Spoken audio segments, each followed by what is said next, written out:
रात लगभग 10:30 बजे की थी। पश्चिम बंगाल के इस्लामपुरा इलाके में मौजूद एक पुराने कोठे पर अचानक हलचल बढ़ जाती है। बाहर गाड़ियों के रुकने की आवाजें आ रही थी और अंदर लड़कियों के चेहरों पर डर साफ दिखाई दे रहा था। उसी बीच एक कमरे के भीतर बैठा एक आदमी बिल्कुल शांत था। उसके सामने बैठी लड़की लगातार कांप रही थी। उसकी आंखों में डर था, लेकिन उस आदमी के चेहरे पर अजीब सा आत्मविश्वास दिखाई दे रहा था। तभी बाहर जोर जोर से दरवाजे पीटे जाने लगे और आवाज आई, पुलिस, जल्दी दरवाजा खोलो। आवाज सुनते ही कोठे में भगदड़ मच गई। कोई पीछे के रास्ते से भागने लगा, कोई खिड़की से कूदने की कोशिश करने लगा, लेकिन उस कमरे के अंदर बैठी लड़की की सांसें जैसे थम गई थी। उसने घबराकर उस आदमी की तरफ देखा। आदमी ने धीरे से उसका हाथ पकड़ा और फुसफुसाया, डरना मत, अब तुम्हें कोई भी हाथ नहीं लगाएगा। लड़की हैरानी से उसे देख रही थी। कुछ ही मिनट पहले तक वह आदमी बाकी ग्राहकों की तरह ही लगा था। उसने भी बाकी लोगों की तरह सुंदर लड़की की मांग की थी, पैसे की बात की थी और ज्यादा समय की शर्त रखी थी, लेकिन अब उसकी आंखों में कुछ और ही नजर आ रहा था। खैर, अचानक दरवाजा टूटा और कई पुलिस वाले अंदर घुस आते हैं। कमरे में मौजूद बाकी लोगों की नजर जैसे ही उस आदमी पर पड़ती है, सब एक पल के लिए रुक जाते हैं। अगले ही पल उन पुलिस वालों में से एक पुलिस वाला उसे सलाम ठोकता है। लड़की समझ चुकी थी, जिसे वह ग्राहक समझ रही थी, वह खुद पुलिस वाला था। यहीं से शुरू होती है एक ऐसी सच्ची कहानी जिसमें धोखा भी है, दर्द भी है, इंसानियत भी और एक ऐसा मोड़ भी जिसे सुनकर शायद आप भी कुछ देर के लिए खामोश हो जाएं।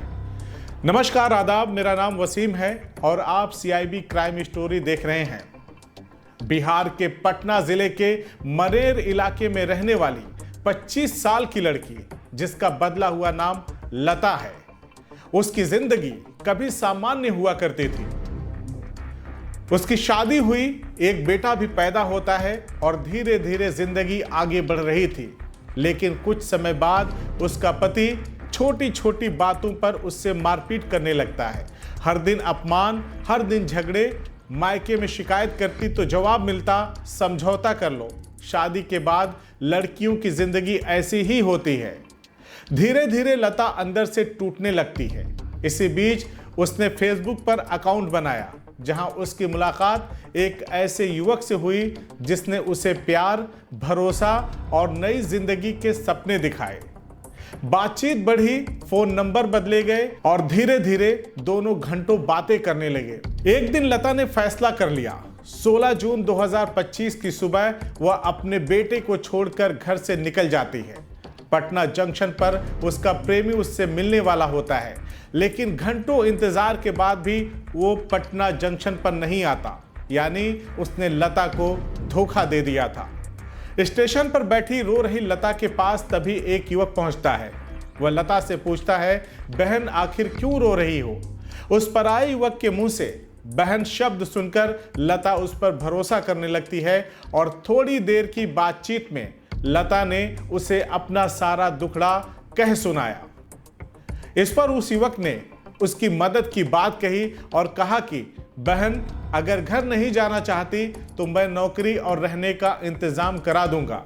डूबते को तिनके का सहारा मिल जाता है। मजबूर होकर लता उसके साथ चली जाती है, लेकिन लता ये नहीं जानती थी कि वह सीधे नरक की तरफ जा रही है। पश्चिम बंगाल पहुंचने के बाद उसे एक कमरे में ठहराया जाता है। लता को वहां पहुंचाने वाला युवक कहता है कि बहन, तुम थोड़ा इंतजार करो, मैं एक छोटा सा काम निपटा कर अभी आता हूं।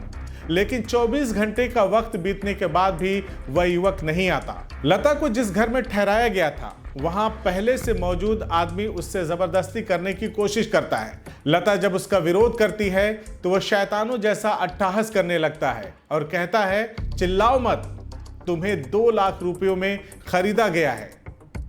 यह सुनकर लता के पैरों तले जमीन खिसक जाती है। जिस इंसान पर उसने भरोसा किया था, उसी ने उसे बेच दिया था। कुछ दिनों तक उसने बहुत विरोध किया, मार खाई, भूखी रही, लेकिन आखिरकार हालात के आगे टूट गई।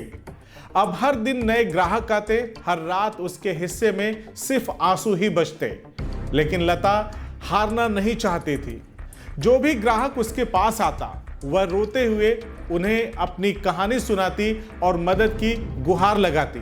ज्यादातर लोग हंसकर चले जाते, कुछ दया दिखाते, लेकिन डर के कारण कुछ भी नहीं करते थे। फिर 30 सितंबर 2025 को एक ऐसा ग्राहक आता है जिसने उसकी आंखों में दर्द देख लिया। उसने पहली बार उसकी बात ध्यान से सुनी।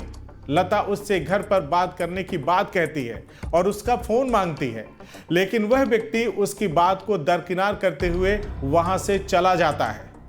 उस रात वह घर पर जब सोने गया तो तमाम कोशिशों के बावजूद भी उसे नींद नहीं आ रही थी। उसे बार बार वही रोती हुई लड़की दिखाई दे रही थी। 2 दिन तक बेचैन रहने के बाद वह दोबारा उसी कोठे पर पहुंचता है। इस बार उसने फिर से लता के साथ ही वक्त गुजारने की बात कही। सब कुछ तय होने के बाद दोनों कमरे में बंद हो जाते हैं। लता को लगता है कि आज भी ये मेरा जिस्म नोचने आया है, लेकिन बंद कमरे में जाकर वह व्यक्ति उससे कहता है कि आज मैं यहां तुम्हारे लिए आया हूं, जल्दी से अपने किसी परिचित को फोन करो। कांपते हाथों से लता ने अपने भाई को फोन लगाया। उधर भाई की आवाज सुनते ही दोनों फूट फूट कर रोने लगते हैं। मामला बिहार पुलिस तक पहुंचता है। मनेर थाने में शिकायत दर्ज कराई जाती है। पुलिस भी इसे चैलेंज के तौर पर लेती है। पुलिस ने बिना शोर मचाए पूरा प्लान तैयार किया, लेकिन डर था कि कहीं अगर सीधे रेड हुई तो लड़की को कहीं और भेज दिया जाएगा। फिर वो दिन भी आ जाता है जब प्लान के मुताबिक एक पुलिस वाले को ग्राहक बनाकर उस कोठे पर भेजा जाता है। वही पुलिस वाला उस रात कमरे में बैठा था, वही जिसने बाकी लड़कियों को रिजेक्ट किया था, वही जिसने ज्यादा समय की मांग की थी। कमरे में पहुंचते ही उसने लता से कहा, मैं पुलिस से हूं, तुम्हें बचाने आया हूं। यह सुनते ही लता रोने लगती है। शायद महीनों बाद उसे पहली बार उम्मीद की कोई किरण दिखाई देती है। कुछ देर बाद कोठे पर रेड पड़ती है। इस रेड से कोठे में चारों तरफ अफरा तफरी मच जाती है। कई लोग भाग निकलते हैं, लेकिन लता को सुरक्षित बाहर निकाल लिया जाता है। इस पूरे घटनाक्रम के बाद सबसे बड़ा सवाल अब उसके भविष्य का था। समाज क्या कहेगा, पति क्या कहेगा? लेकिन कहानी ने यहां भी नया मोड़ ले लिया। बातचीत हुई, लता की काउंसलिंग की गई, उसके पति से भी पुलिस ने बातचीत की और आखिरकार उसके पति ने उसे अपनाने का फैसला कर लिया। जब महीनों बाद उसका बेटा उसे लिपट कर रोया तो वहां मौजूद पुलिस वालों की आंखें भी भर आईं। आज लता अपने परिवार के साथ नई जिंदगी जी रही है। ये कहानी सिर्फ एक लड़की की नहीं, बल्कि उस उम्मीद की है जो सबसे अंधेरे रास्तों में भी जिंदा रहती है और यह भी सिखाती है कि कभी कभी एक अनजान इंसान की छोटी सी इंसानियत किसी की पूरी जिंदगी बदल सकती है और किसी अनजान व्यक्ति पर भरोसा जिंदगी नरक भी बना सकता है। इस कहानी को ज्यादा से ज्यादा शेयर करिए, अपने आसपास नजर जमा कर रखिए, क्योंकि खतरा कहीं भी हो सकता है। CIB क्राइम स्टोरी चैनल पर नए हैं तो चैनल को अभी सब्सक्राइब कीजिए और अगर ये वीडियो आप फेसबुक पेज पर देख रहे हैं तो हमारे पेज को अभी फॉलो कर लीजिए। जय हिंद।